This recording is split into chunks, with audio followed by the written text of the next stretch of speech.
Hello and welcome to this video.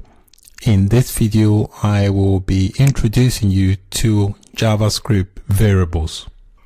What are variables in JavaScript? JavaScript variables are containers for storing data values. In order to create a variable, you need to use the var keyword, which is spelled VAR. It has to be in lowercase. Also, when you create variables, creating variable means declaring variables. It's the same thing. When you declare variables, you have to assign a value to variables, and you use the equal sign to assign values to a variable. For example, if I wanted to create a variable X, I'm going to give it a value of 7. Also, if I want to create a variable called, say, my car, and I give it a value of Porsche. When you are creating variables, it's always good practice to name your variables closely to what they are going to store, the type of data they're going to store. For example, here I've named this variable my car, which is an indication that the type of data I'm storing is relating to cars. Notice the two difference in the two values here. This one here, the value is 7, which is a number. And notice here, the value here is a Porsche, and I've put quote around it.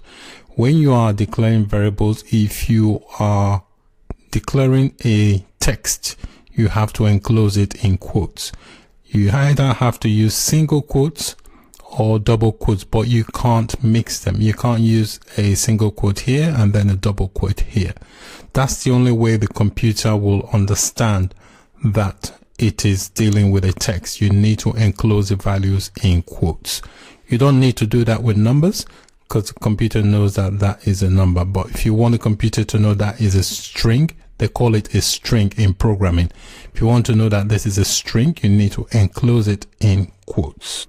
Also, notice I've used semicolons here, which is important. That indicates that that is the end of that statement. A JavaScript program is basically a collection of statements. This indicates this is one statement. This indicates this is another statement because of the semicolon. So you have to do that when you're declaring variables. You can also declare variables without assigning them a value.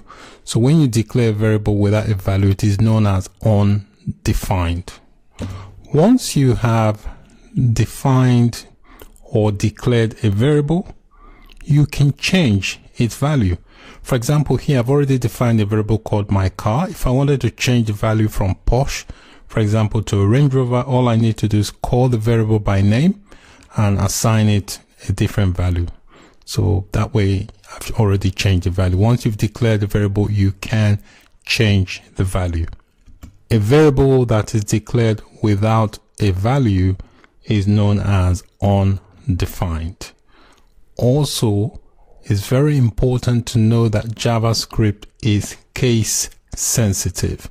So for example, here I've declared this variable my car with uppercase C. If I try to reference it with a lowercase c, it will not work. You can experiment with JavaScript inside your web browser console. If you are using a Mac, you can access your web browser console by clicking on Option, Command, and J once you've got the web browser open. If you are on a Windows-based computer, once you've got the web browser open, you can just press F12. That will give you the web console. I have got the Google homepage open, so I'm going to access the web console just by hitting the F12 on the keyboard, and that will give me the console. So this is the developer console where you can experiment with JavaScript. So there are different ways you can dock it. So if you click here, at the moment it's docked to the side. You can also dock it to the bottom, and that will give you the page, the web page you're currently viewing. and then you can experiment with the code on the side, or you can do it on this side, dock it to the left. So depending on whatever you fancy, you can dock it wherever you like. I'm going to just dock it underneath for now. So let's try and experiment with some JavaScript. So I'm going to declare a variable. Inside the console here, I'll just type in var to declare variable, and I'll give the variable a name of x, give it a value of 7. So now if I want to call this variable, all I need to do is call the variable by its name. If I press X, it will return the value of 7. Now that I've declared the variable, I can also change its value. All I need to do is call it by its name, use the equals to, and assign it a different value. Now if I call the variable X again, it no longer stores 7, but it now stores 8. Same thing if I declare another variable called, let's declare a new variable. I'm going to call this variable my car. Okay. My car. Okay, now I'll give it my car, and I'm going to give it a value of, say, Porsche.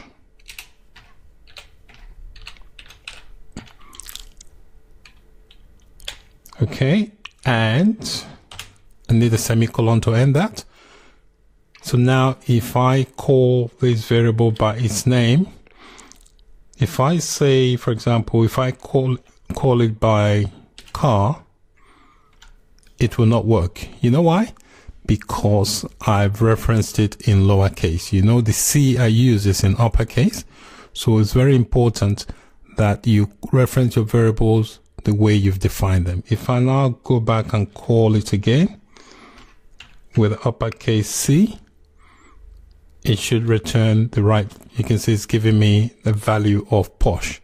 And once you've declared a variable, you can easily change its name, change its value. So if I want to change that to something else, I'll just call it by name. So I want to change this to a Ford, for example. All right, and do a semicolon. Now that's changed it. If I call the variable again by name, it will no longer store Range Rover. It will be now storing Ford. So these are some of the basic examples you can use to play around in the browser console. The console is very useful for playing around with little values like this, so you can experiment and get acquainted.